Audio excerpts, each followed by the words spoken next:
bien, amigos, hemos avanzado con temáticas interesantes de los conflictos y también hablábamos en la primera conferencia que tuvimos sobre la importancia de crear resiliencia en la crianza de hijos con discapacidad. Sin embargo, vale la pena ahora tocar el tema de las influencias externas que pueden afectar al cuidado y en general al bienestar de todas las personas con discapacidad. Conozcamos cuáles pueden ser esas influencias y la manera en cómo afecta a la vida en general con la conferencia que viene a continuación que se titula Familia y amigos, el reto de las influencias externas en la discapacidad. Una conferencia que presenta la psicóloga Anel Beatriz Hernández Sandoval. Ella es licenciada en psicología egresada de la UNAM. Es intérprete de lengua de señas mexicana. Ha trabajado como consultora, como tallerista, como facilitadora, proyectista y emprendedora. En el 2022 lanzó un proyecto que se denomina Psicología Inclusiva, dedicado a capacitar a psicólogos en la atención a personas con discapacidad. Desde el 2018 es cofundadora del Centro de Atención Psicológica para el Sordo y su familia.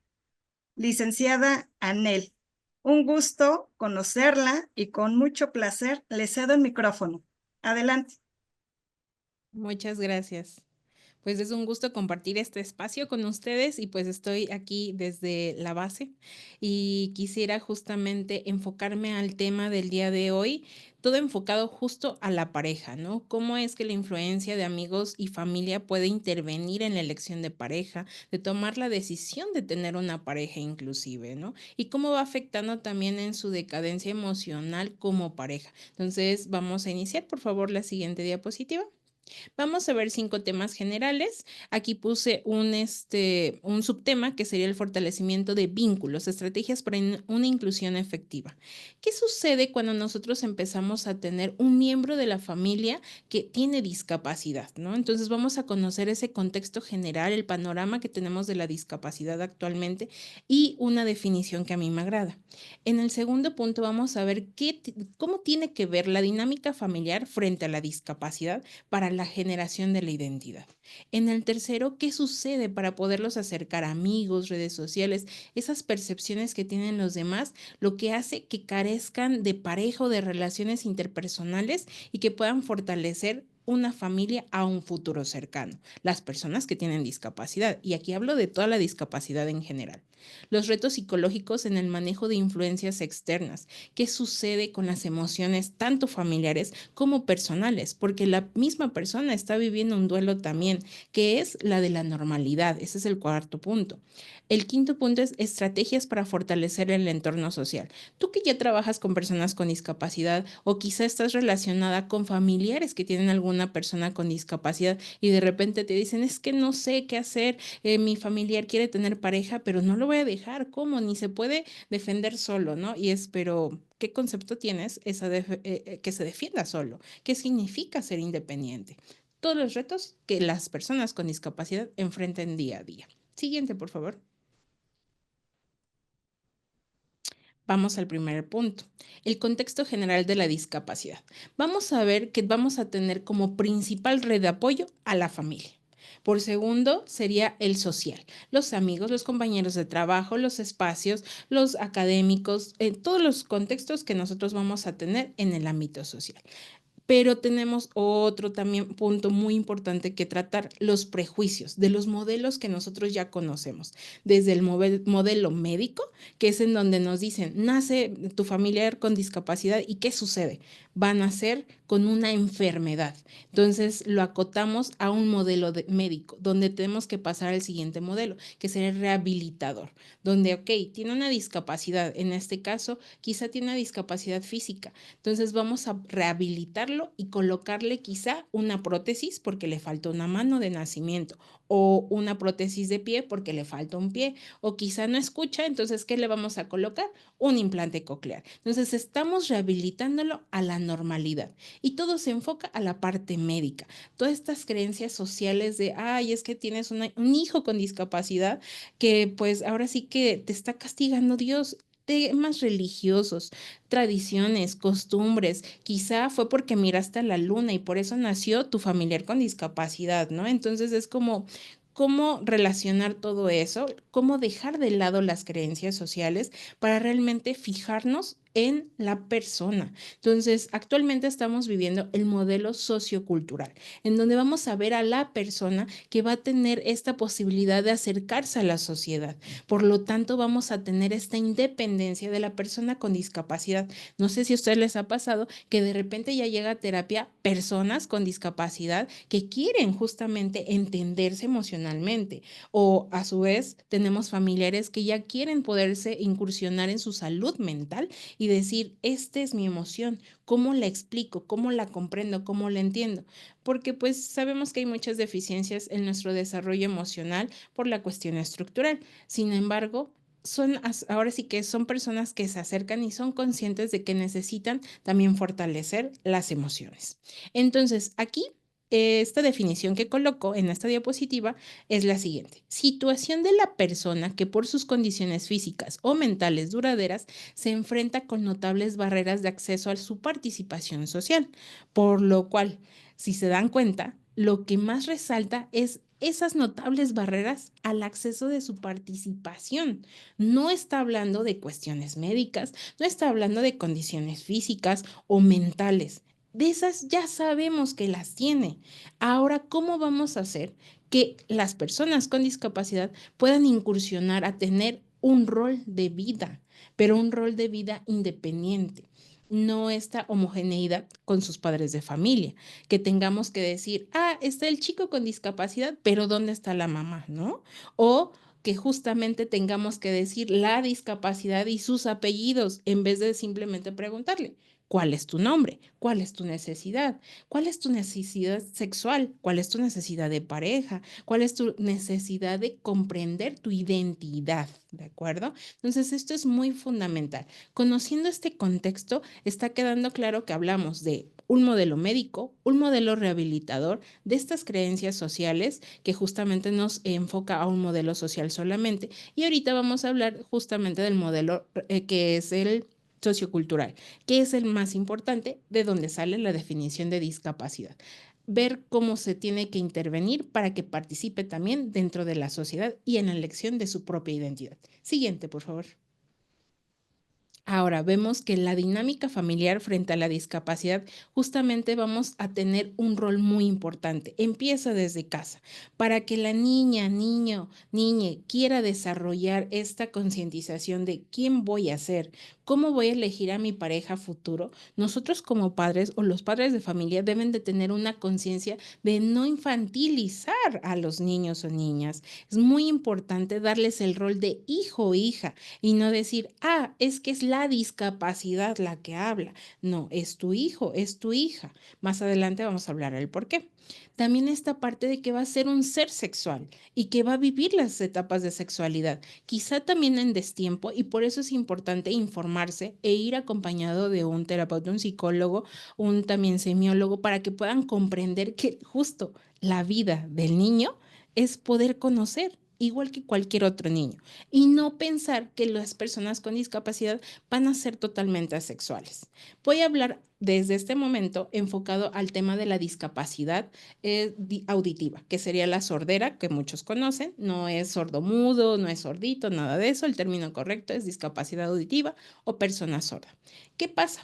Muchas personas sordas cuando nacen con la discapacidad auditiva, sucede que los ven como un ser asexual. No van a tener relaciones interpersonales, no se van a casar, son las personas tontas, no pueden comunicarse, se comunican con las manos, no van a aprender si no es oralizándose, si no es usando un aparato coclear para que puedan escuchar o un aparato auditivo. ¿Y qué está sucediendo aquí? La sobreprotección. Pero también viene esta parte de entender el término, de proteger a tu hijo o hija, a la parte de sobreproteger a tu hijo o hija. Y eso es muy importante porque eso se lo vas a transmitir. Y recuerden que ellos van a aprender ese modelo para después en sus futuras relaciones. Entonces vamos a tener mucha influencia en cómo van a ser sus parejas.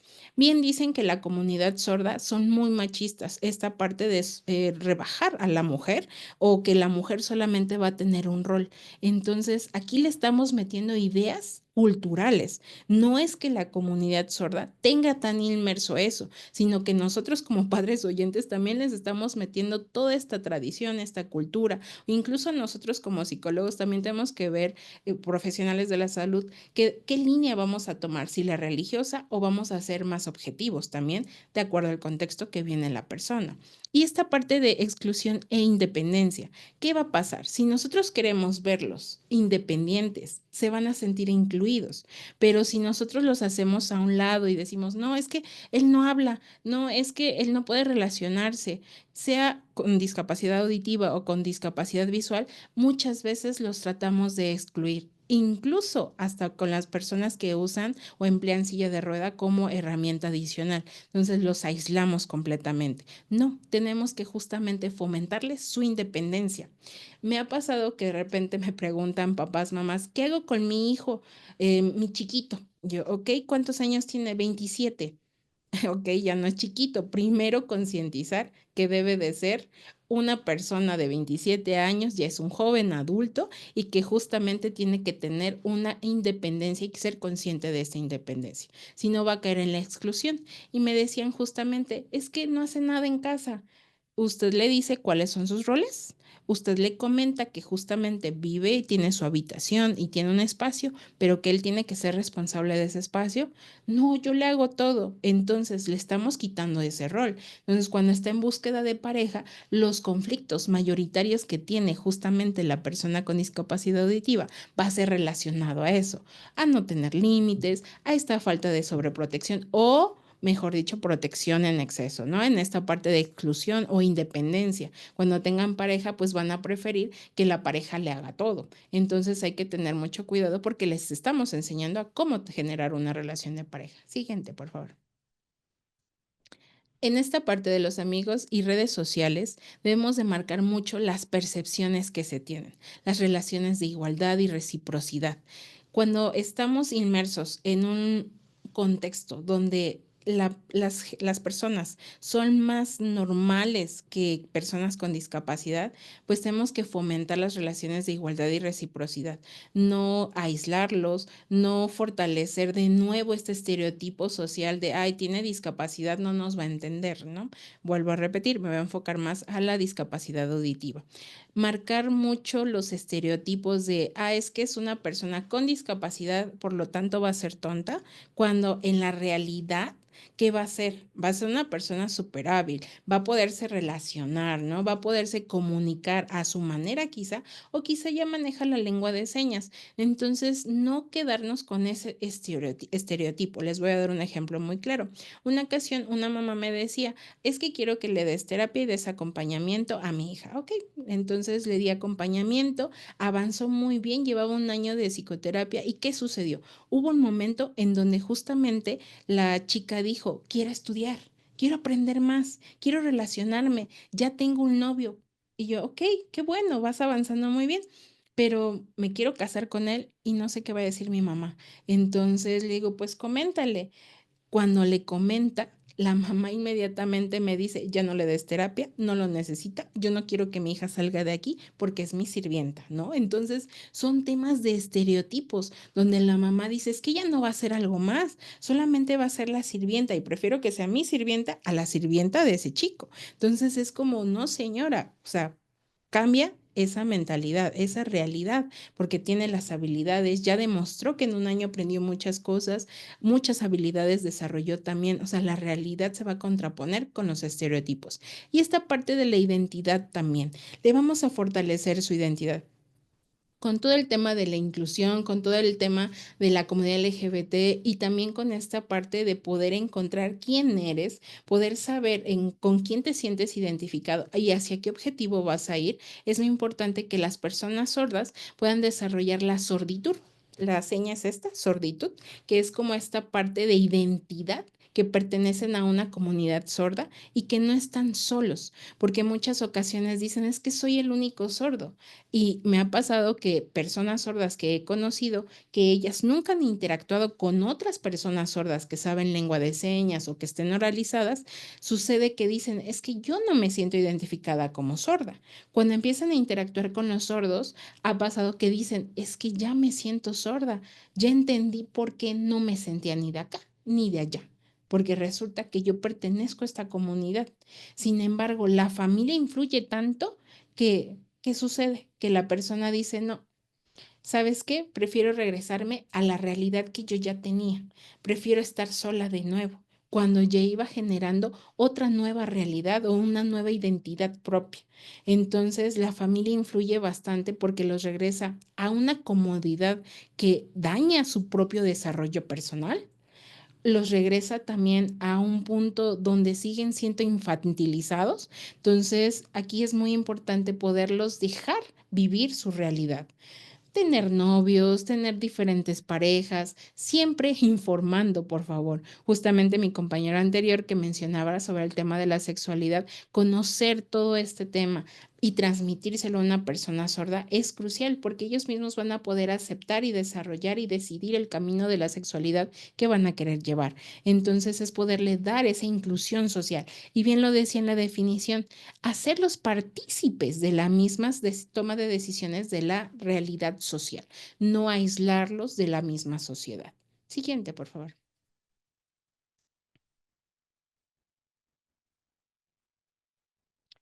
Ahora, ¿cuáles son los retos psicológicos en el manejo de las influencias externas? Vamos a encontrar desde duelos, con el ejemplo que les daba de esta chica que de repente es una persona sorda que siempre ha estado involucrada con oyentes, se involucra con personas sordas, encuentra esa identidad y dice, claro, soy sorda, puedo decidir, puedo hacer cualquier situación, lo único que no puedo es escuchar, pero puedo comprender, estoy oralizada, puedo leer, puedo escribir, pero me siento mucho mejor con la comunidad sorda y al volverla a regresar, pues va a pasar por una etapa de duelo, tanto al regresar como al estar con la comunidad. Con este ejemplo, sí sucedió, la chica cuando entendió que era una persona sorda, estaba negada, o sea, se enojó, dijo, no voy a regresar al curso, no quiero fortalecer nada, no quiero aprender nada, no quiero interactuar con sordos. Solamente fue una semana, se hacía un curso cada semana y entonces ella regresó.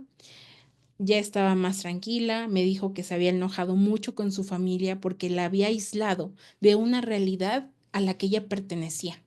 Entonces negoció con su familia seguir en el curso y que la dejaran tomar la decisión de ella pertenecer a ese grupo o no, a esa comunidad sorda. Pero después ella se sintió muy triste. Allá no llegué a ver cómo ella podía aceptar que era una persona sorda, porque justo cuando estaba ya bajando su emoción a la parte de la depresión, porque regresaba, negociaba con su familia, se deprimía, no iba y sí iba al curso, pero ¿qué sucedió? Ya fue cuando la familia, un día la mamá fue y dijo, no, discúlpeme, quiero sacar a mi hija, no entiendo por qué ella se siente sorda si siempre ha escuchado, cuando su realidad para la familia es otra. Y eso hizo que la chica se quedara sola cuando ella empezaba a tener una relación de pareja estable y que ya llevaba mucho más tiempo a comparación de las relaciones con oyentes que ella había forjado. Por lo tanto, si nosotros trabajamos la parte del duelo con familia, con la persona y con la pareja también, creamos esta resiliencia y esta identidad. Dentro de la comunidad sorda se suele hacer que muchas veces hay hijos oyentes de padres sordos que hacen parejas con personas sordas o personas sordas con otra persona sorda, que sea sorda profunda o puede ser hipoacúsica. ¿A qué se refiere sorda profunda? Que no escucha completamente nada, y hipoacusia es que tiene un nivel de hipoacusia media que puede que escuche de un oído y del otro no. Entonces, entre ellos se pueden apoyar. Muchas de estas relaciones llegan a tener hijos, ya sea sordos o oyentes, ¿vale? Entonces, cuando llevan a tener hijos y ellos mismos llevan ese rol, llevan con respeto y valor su relación, pues puedan crear una independencia tal que cuidan a sus propios hijos. Entonces, al crecer estos hijos, créanme que desarrollan una familia muy unida, muy nuclear, con resiliencia, con identidad, con valores, con respeto, para que estas relaciones que les transmiten a sus hijos puedan crecer de la misma manera. Seguimos a la siguiente, por favor. Entonces, ¿cuáles son estas estrategias para fortalecer el entorno social de la persona con discapacidad?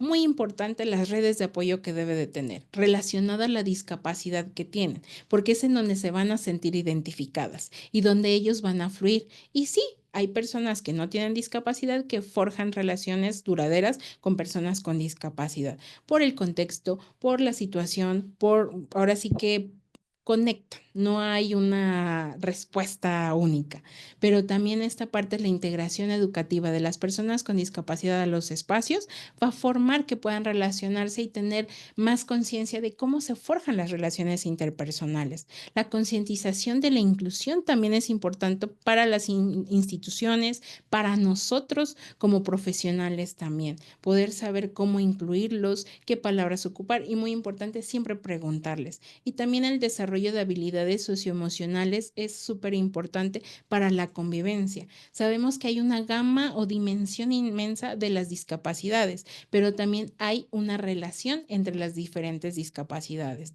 Es decir, puede que haya una persona autista con discapacidad auditiva o una persona con TDA y que tenga discapacidad visual. Entonces, todas estas relaciones pueden también involucrar para el desarrollo de su personalidad, ¿vale? Pero todo esto se puede trabajar en conjunto y algo muy hermoso que me encanta comentar es que no solamente es el amor el que llega a forjar buenas relaciones, sino la comunicación. Entonces, las parejas aprenden a comunicarse, a crear su propio espacio de comunicación, aunque tengan discapacidad, créanme que ellos son capaces de cuidar a sus hijos e hijas si llegan a tenerlos o a forjar relaciones muy duraderas. Siguiente, por favor. Y justamente les quiero compartir que yo nací en un contexto de discapacidad. Tenía un tío con síndrome de Down, otro con parálisis cerebral y justamente tengo varios tíos con discapacidad auditiva. Mi papá es sordo profundo, mi mamá es hipoacúsica, por lo tanto yo tengo perdón, yo tengo, bueno, a las personas que nacemos en este contexto nos llaman hijos oyentes de padres sordos. Entonces, si me regresan a la diapositiva, espero un momento. Y yo les puedo decir que a raíz de la experiencia de tener a dos papás sordos, nos han enseñado la importancia de poder crear comunicación en nuestras relaciones interpersonales y que ellos mismos vivan el contexto de ser padres. Afortunadamente mis papás me educaron a mí y a mi hermana y hay contextos familiares en donde el abuelo, el tío, la tía, los vecinos asumen la responsabilidad de cuidar a los hijos de la persona con discapacidad. Había un bonito video de una persona con parálisis cerebral. Su pareja no tenía parálisis cerebral, pero el chico justamente iba a dejar siempre a su nena al jardín de niños. Entonces, un día su hija pues regresó y concientizó que su papá tenía parálisis cerebral, pero porque un compañero de la escuela le dijo, oye, ¿por qué tu papá habla raro y se mueve raro? Y entonces fue cuando la niña dijo, pues es que mi papá es así, pero empezó a cuestionarse, si es cierto, es diferente a tu papá y a tu mamá. Eso no llevó a que discriminara a su propio papá, simplemente cuestionarse qué sucedía con su papá, por qué era diferente, ¿no?